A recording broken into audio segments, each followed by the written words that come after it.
이재명 시장을 모시겠습니다.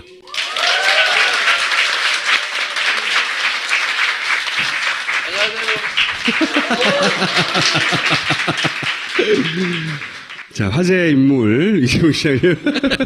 오늘은 대선 주자 인터뷰가 아니라 이슈 인터뷰예요. 이슈 인터뷰인데 굉장히 이례적인 발언을 하셨어요. 뭐였냐면 지난 대선은 전대미문의 부정선거다. 투표소에서 수교표해야 된다. 이거 진짜 앞뒤 안 가리고 한 거거든요. 그래서 제가 이 인터뷰를 보고 이재명답다. 오랜만에. 정말 이재명답다, 이 인터뷰는. 그래서 제가 요 이슈로 인터뷰를 한번 하자라고 제가 모셨는데 일단 왜 이런 말을 하셨어요? 해야 되니까. 해야 되니까. 네, 이게 부정선거 사실 저는 이거 뭐 수없이 얘기했던 거죠, 그전에도. 이게 3.15 부정선거를 능가하는 최악의 부정선거다. 그리고 이게 개표 과정의 얘기로 이제 대법원의 재판도 계류 중인데 심의를 하지 않아요. 6개월 이내 하기로 돼 있는데 아직도 안 하고 있어요. 네, 지금 4년 넘도록 안 하고 있죠. 그래서 이게 지금 국가 시스템 자체를 부정하는 거고 이게 뭐 최종 결론이 어떻게 되느냐는 다음 문제고 최소한 우리 사회에서 법은 지켜야 되는 거다. 이게 국가 기관이 특히. 그래서 빨리 수개표 법안도 만들어야 되고, 왜냐하면 그 개표 과정이, 저는 뭐 개표가 부정이었는지는 저는 확신할 수 없습니다. 확신할 수 없는데, 부실했던 건 사실이에요. 네, 거기까지는 뭐 확실하고요. 네. 그리고 그 이전에 예를 들면 뭐 국정원, 또 군, 또 경찰의 수사 결과 발표 과정, 이런 것들이 전체적으로 국가기관들이 개입한 것이어서, 거긴 개입한 건 분명하거든요. 그것만으로도 사실은 수사가 제대로 저는 그것만 해도 선거 무효에 해당된다고 봅니다. 저도 그렇게 생각하는데, 네. 이제 개표에 어떤 문제가 있느냐를 떠나서 그것만으로도 충분히 이런 문제 제기가 가능하고, 그래서 그런 문제가 아예 없도록 수개표를 하자고 이제 주장하신 거고, 이 주장을 한 첫 번째 대선 주자이자 유력 정치인 유일해요, 실제. 그래서 저는 굉장히 의미 있는 발언이라고 생각합니다. 그리고 또 최근에 이런 보도가 있었어요. 선관위 디도스 공격이 있었는데 5년 전에 제가 그거 5년 전에 선거 당일날부터 주장했단 말이죠. 이거 디도스가 페인트 모션이고 실제로는 그 투표소를 찾지 못하게 만들려고 해킹을 한 것이고 그러면 이건 이게 내란죄에 해당되는 거다. 네. 하지만 그 특검의 결과는 그냥 디도스만 있었다. 단순한 직원들끼리의 공격이었다. 이렇게 끝났어요. 근데 5년 있다 갑자기 인터뷰가 나왔어요. 내부 고발이. 원래 타겟은 서울시장 보궐선거가 아니고 그 작업의 목표는 4.11 총무였단 말이에요. 총선이었다고 말했거든요. 총선만 타겟이었겠어요? 이 사람이 연루됐던 건 총선이지만 총선을 하면 더 큰 대선을 왜 안 하냐고. 당연히 질문을 이렇게 이어져야 되는 거고요. 그리고 디도스 공격이 실제로 어떻게 했냐. 그러니까 실제로는 해킹을 하려고 하는데 그걸 가리기 위해서 껍데기로 디도스 공격을 한 거죠. 그걸 줄기차게 제가 주장한 사람인데 그때는 음노론자로 공격을 받았죠. 근데 어쨌든 그게 아니라 DB 연결을 바꿨기 때문에 DB를 끊었다고 계속 주장했거든.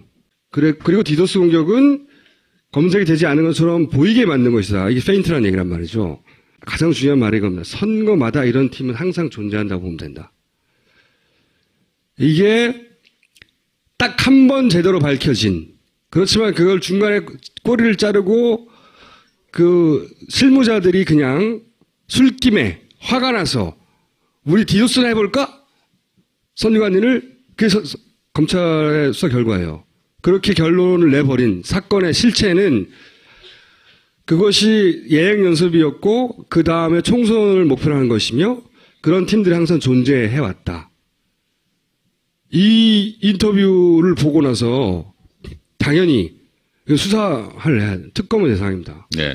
특검을 해야 되고 그렇다면 이런 팀이 대선에는 존재하지 않았냐 물어야 되거든요. 아무도 묻지 않고 있어요. 이번 대선 어떻게 하려고. 자기 선거운동만 하느라고 바빴어 다들. 자기 선거운동만 잘하면 저절로 되는 줄 알아 봐. 응? 근데 여기 유일하게 제동을 건 뭐 큰 힘은 없었지만 유일하게 문제 제기를 한 분이고 그러자 중앙선관위는 기자회견을 해서 발표를 합니다. 선관위가 개표 주장에 근거 없는 주장에 강력 대응하겠다고. 우리가 정권 교체를 하고 싶은 것 이상으로 자기들이 생존하기 위해서 무슨 짓이든 할 거 아니에요. 이때까지 해왔고. 네. 네. 이런 의미에서 말씀하신 거죠. 꼭 해봐야 된다고. 근데 이게 이제 국가기관들, 그 중에서 특히 이제 대한민국의 소위 기득 정치 세력들은 어떤 경로로도 기득권을 놓지 않는다. 그래서 저는 이런 문제들을 이제 일상적으로 좀 제기해줘야 두려움을 갖는다. 조심이라도 좀 하고 시도라도 좀 줄일 수 있기 때문에 좀 손실이 발생하더라도 이런 문제 지적을 해줘야 되는 거죠. 저는 그때 예를 들면 뭐 국정원이 좀 수준 낮게 자기 이름의 계정을 만들어서 뭐 트위터, 페이스 뭐 댓글 많이 쓰고 했다는데 지금은 훨씬 더 고도화됐겠죠. 당연히 그렇게. 한번 들켰으니까. 네. 절대 안 하는 게 아니라 훨씬 더 은밀하게 고도화된 작전을 당연하죠. 짜고 있을 거라고 보여지고 그래서 여기에 대해서는 끊임없이 경각심을 가져야 된다는 거죠. 절대 아니죠. 예. 그 타겟으로 세 번째 정도 대상이 되는 분이 이제 이재명 시장이죠. 작업의 대상 맞아요. 언제나 후보들은. 끊임없이 그 판단을 흐리게 만들기 위해서 복합적인 작업을 하는 것을 생생하게 옆에서 지켜본 경험이 있어요, 저도. 생생하게. 그리고 그 생생한 작업에 굉장히 현명할 것 같은 후보들이 넘어갑니다. 왜? 후보도 한 사람의 개인에 불과하거든요. 아무리 팀이 있어도. 그 불타고 납니다, 사실. 당연하죠. 저도 욱할 때가 있다니까. 사람을 계속 찌르고 옆으로 찌르고 그러면 흥분하게 되고요. 흥분하는 순간 그다음부터 판단력이 흐려지는 거거든요. 왜냐하면 자기 뭔가 꽂히게 되면 그래서 그게 보여지면 그걸 몰고 가요 계속. 그래서 망가뜨리죠. 그렇게 해서 망가지는 사람들 굉장히 많이 봤고 시장님도 작업을 당하고 있을 것이고 좀 망가졌어요. 좀 망가진 것 같아. 근데 이 발언은 저는 굉장히 의미 있는 발언이라고 보고 따로 꼭 짚어서 반드시 모두가 칭찬해 줘야 된다. 이 발언은. 이거 아무나 할 수 있는 발언 아닙니다. 이 발언을 하는 순간 그럼 너는 당선된 건 뭐야? 선관위가 실제 그렇게 얘기했어요. 자기가 당선된 선거를 부정하는 것이냐. 그래요. 자기가 맞아요. 당선된 선거 시스템을 부정하는 거냐. 이재명 시장도 이 시스템으로 당선됐는데 뭐 강력 대응하겠다 이렇게 얘기한 거죠. 다 그렇게 할 수는 없으니까. 혹은 그렇게 했는데도 불구하고 당선된 거죠. 아니 근데 시장님 말씀 중에 저 대목이 있었나요? 선관위가 개표 조작을 했다? 조작은 아니고 개표 과정에 부실한 게 있었다 이렇게 얘기했죠. 근데 그걸 자기들은 개표 조작이라고 이렇게 주장하더라고요. 근데 저는 개표 조작은 하지 않았는데 자기 발이 재발절인 건지 제가 개표 조작 주장을 했다고 주장하더라고요. 네. 저도 선관위 모두가 한 몸 한 뜻이 돼서 이걸 했다고 생각하지는 않아요. 선관위가 이렇게 발끈하는 것도 어느 측면에서 이해는 가요. 하지만 선관위가 발끈할 수가 없는 게 이런 게 있잖아요. 당한 게 있고 실제 당했던 일조했던 이렇게 되려면 둘 중에 하나거든요. 선관위 모르게 선관위를 해킹했거나 아니면 내부에서 누가 공주했거나 그렇잖아요. 당했다 하더라도 이런 말 할 수 없는 거예요. Anyway 문제 제기를 하셨고 그 문제 제기는 널리 알려져야 된다고 생각하기 때문에 제가 모신 게 하나가 있고 나온 김에 뭐 짧게 뭐 새로운 공약이 있어요? 이런 식으로 약 올린다니까. 한 2개 정도 얘기해 보시고. 아니 뭐 저는 국가 경제가 되살아나는 유일한 길은 노동권 강화 그리고 그다음에 복지 강화 그 중에서도 이제 기본소득 강화를 해야 된다는 거고 우리 사회의 부와 소득의 불균형이 너무 심하기 때문에 예를 들면 초고소득자들 소위 슈퍼리치 기업, 슈퍼리치 개인들에 대한 증세를 해야 된다. 그걸 통해서 복지 확대를 통해서 국민들의 가처분 소득을 늘려야 되고 그렇게 해서 경제 선순환을 다시 시작해야 된다. 뭐 이런 얘기하고 있죠. 근데 그중에 핵심은 법인세 초고소득 법인들 440개 증세하면 15조 만들 수 있고 10억 이상 10억 이상 버시는 분 혹시 있으시면 환해도 괜찮은데 10억 이상에 대해서만 10%포인트 증세하면 한 2조 5천억 생기니까 그걸로 우리 필요한 국민의 가처분 소득을 늘리는 복지 정책, 보육 정책, 의료 정책 이런 거 좀 하자 뭐 그렇게 하고 있습니다. 그리고 뭐 성남시를 하는 거 보니까 잘할 것 같아요. 예. 이럴 때 전원책 변호사가 있어야 돼요. 그러니까 10%가 아니야 8.7%지 막 그러면 오늘부터 드디어 이제 복지 포퓰리즘이다 뭐 이런 걸로 공격이 좀 들어와서 저는 좀 기쁜 생각으로 이제 대응할 생각입니다. 시장님이 지지율 확 올라가다가 확 꺾였어요. 자빠졌다고 좋아하는 네. 것 같아. 아유 막 하늘 높은지 모르고 거의 뭐 20% 육박하고 이제 문재인을 뒤엎는다 하다가 확 꺾여가지고 그 한참 잘 나갈 때 절반 정도 가까이. 예, 완전 절반은 됐죠. 아니지만 절반 가까이. 네, 절반 예. 됐죠. 반토막이 났다고 할 수 있어요. 물론 그 이전에 비해서는 여전히 2배가 되죠. 그리고 그 이전에 비하자면 100배가 넘죠. 옛날에 왔을 때. 네. 하지만 그 치고 올라가기 전에는 5%대였으니까 또 2배가 됐어요. 아직 재산은 많아요. 근데 이제 개별 사안 뭐 여러 가지 자본들이 있지만 그런 건 좀 별로 궁금하지 않고 제가 이제 유심히 관찰하다가 이런 걸 발견했습니다. 뭐냐면 올라갔던 이유가 뭐냐, 시장님이 탄핵 정국 때 몸을 사리지 않고 맨 앞에 서가지고 본인이 화가 났어요, 진짜로. 자기가 실제로 화가 난 거예요. 그래가지고 막 나쁜 새끼들 한마디로 말하면 그걸 한 거거든요. 우리 대신에 야 이 죽어라 그거 한 거예요. 그거를 몸을 사리지 않고 자기 유비를 따지지 않고 맨 앞에 대신 말해주니까 진짜 본인이 화가 났고 지지를 생각하고 한 게 아니에요. 폭발적으로 지지율이 올라갔죠 그때. 진짜 아무도 그렇게 해주지 않는데 혹시 말 잘못했다가 나중에 나한테 그 되돌아올 정치적 상처를 생각해서 아무도 그러지 않을 때 제일 먼저 했기 때문에. 근데 이제 그래서 재산이 확 늘어났잖아요. 막 재산이 5천만 원대에서 막 100억대가 막 된 거예요. 그게 거의 비유하자면. 그런데 요즘 보면 군더더기가 많아요. 이재명 시장의 특징은 뭐냐? 단칼에 잘라가지고 깔끔하게 설명해 주는 거거든요. 응? 스타일리시하고 그리고 좀 깡패 같고 그런 데 있어서 단호하고 이 군더더기가 많아서 행동이 왜 그렇다고 보십니까? 지금 한참 혼내고 나서 왜 그랬니 그럼? 자기가 얘기 다 해놓고 저도 요새 사실 좀 반성하고 있죠. 뭐 계산하기 시작한 것 같아요. 계산하기 시작한 거지. 계산. 네. 원래 계산하면 안 된다고 내가 말했거든 사실은. 네. 예, 계산하고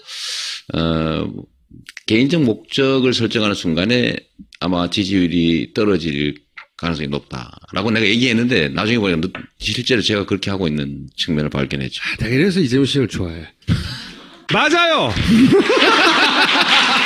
그러니까 제가 자주 얘기한 것처럼 대중들은 이 집단지성을 보유한 인격체다라고 수없이 얘기했는데 그 대중들을 상대로 일종의 장사라고 하면 너무 심하고 그러니까 그냥 기존의 정치인처럼 행동하기 시작했던 것들이 아마 좀 많이 손상을 입은 것 같습니다. 당장에는 이거 사람들이 눈치채지 못할 나의 은밀하고 내밀한 계산이었다고 하고 던진 액션들이 실제로는 야 그런 의도가 있는 게 아니야라고 사람들이 느끼는 거죠. 그냥 막연하게 정확하게 뭔지 모르지만. 그리고 이제 뭐 이제 그런 점에다 여러 가지 요인들이 복합돼 있죠. 그것만이라고 할 수는 없고 이제 그것도 하나의 요인이고 거기에 더해서 사실은 이제 경쟁이 좀 격화되는 측면도 있고 거기다가 이제 탄핵 의결이라고 하는 게 하나의 꼭지점처럼 이렇게 변곡점이 된 측면도 있죠. 네. 그때 이후로는 소위 말해서 이제 맨 앞에 나와서 욕하던 이제 필요 없어진 거죠. 그게 필요 없어지니까 이제 지금 후보들을 자세히 또 보기 시작한 것도 있고. 네네. 근데 이제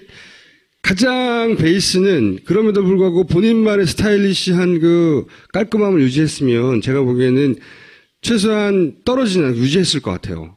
근데 본인 탓이 커요. 뭐 인정합니다. 네. 제가 보기에는 상당 기간 SNS 끊어야 됩니다. 지금 이 순간에 이재명 시장에게 SNS는 독이라고 저는 생각해요. 개인적으로. 독이 되는 면이 있다고 생각하는 거죠. 근데 굉장히 어렵거든요, 이거? 끊기가? 미쳐요, 막. 예를 들어, 김용민, 우리 돼지 있잖아요? 원래 휴대폰 중독, 길을 갈 때도 이렇게만 쳐다보고 다녀요, 항상. 먹으면서. 막. 그래서 옆에서 잘 조정해줘야 뒤에서 자빠지자, 이렇게. 제가 어느 날, SNS를 24시간만 끊어라. 처음에는 72시간을 요구했는데 안 되더라고. 안 돼요. 막, 안달을 하는 거예요. 그래서, 그게 힘들면 48시간만 끊어라. 그래 했을 때가 있었어요. 근데 자기는 쉽게 할 거라고 했거든요. 그 정도는 하겠다고. 아니야. 몰래 쓰고 있어. 자기가 모르는 사이에 나에 대한 이야기가 지나가고 있을 것 같고, 내가 분명히 대응했어야 되는 말들을 못하고 지나갈 것 같고, 혹은 큰 흐름을 놓칠 것 같고, 이런 24시간 내에 지가 죽고 사는 일이 안 벌어지거든, 절대. 제가 전에 그 SNS 무건을 잠깐 한 일이 있어요. 며칠이나요? 한 이틀 했는가? 그러니까 굉장히 그 구태연한 말이지만 그 초심으로 돌아가야 되는 거예요. 사람들이 궁금해할 때까지. 이상한 말이긴 한데요. 이럴 때 그렇게 돌아가지 않으면 이 대선 전국은 미친 짓이거든요. 제가 옆에서 구경한 대선판은 미친 사람이 할 짓이 아니었다고 생각이 들어요. 지금 뭐 거의 비슷하게 돼가고 있어요. 네, 이게 미친 짓이구나. 옆에서 지켜보면 사람이 미치게 되겠구나. 옆에서 보면 그런 생각을 많이 하거든요. 그 사람은 끊임없이 가장 그 약한 구석이나 아픈 구석이나 혹은 뭐 미칠 구석들을 계속 찌르고 막 그리고 어디로 몰아가려고 하는 사람들이 있고 그걸 견디기 쉽지 않아요, 절대. 요새 실제로 제가 이 인터뷰를 많이 좀 줄이고 있죠. 노출 많이 된다고 지지 올라갔으면 반기문은 지금 하루 사이 50% 올라갔어야 돼요. 인터뷰도 좀 하지 마시고 오늘 파파이스를 기준으로 해서 마지막으로 그런 건 나중에 전화로 얘기해주고 지금은 이제 시장님이 아니 좀 전화는 소용없어. 공개적으로 해야지. 약속해.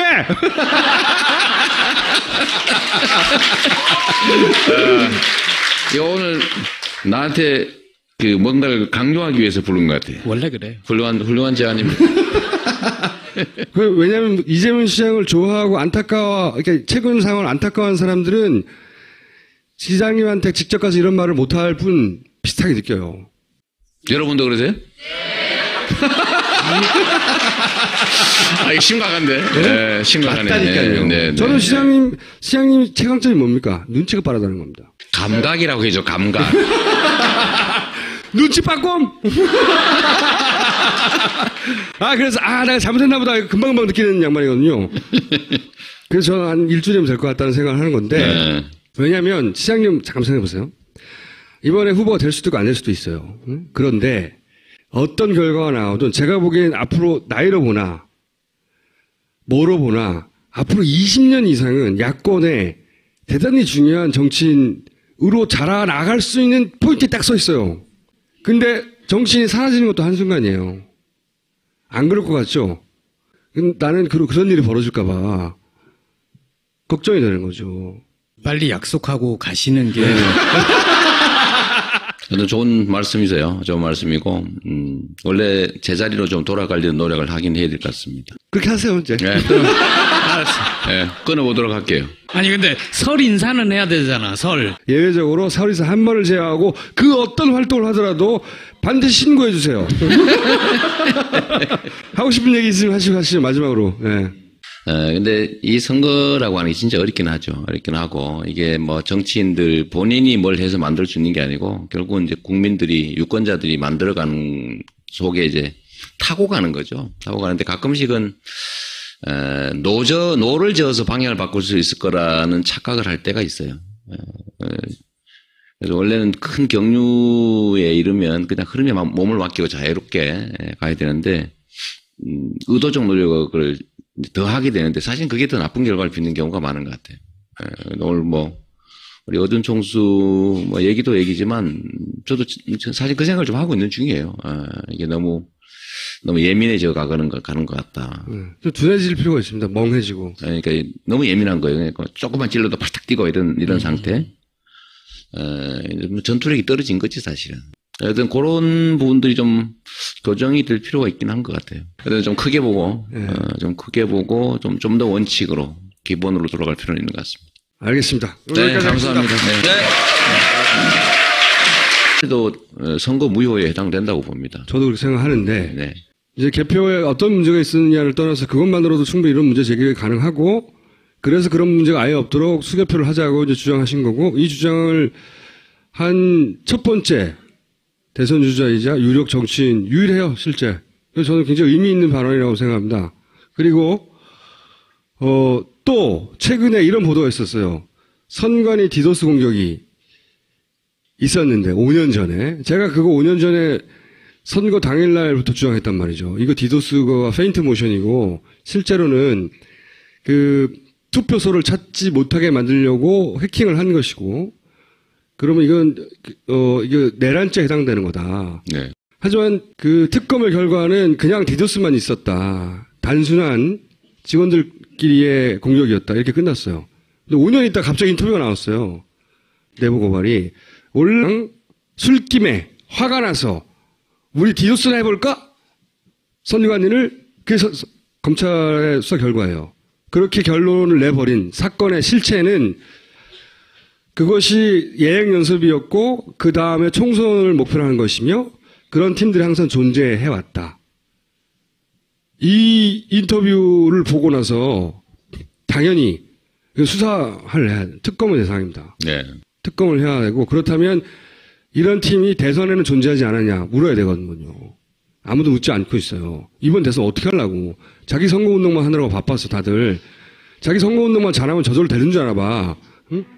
근데 여기 유일하게 제동을 건 뭐 큰 힘은 없었지만 유일하게 문제 제기를 한 분이고 그러자 중앙선관위는 기자회견에서 발표를 합니다. 선관위가 개표 주장에 근거 없는 주장에 강력 대응. 이재명 시장을 모시겠습니다.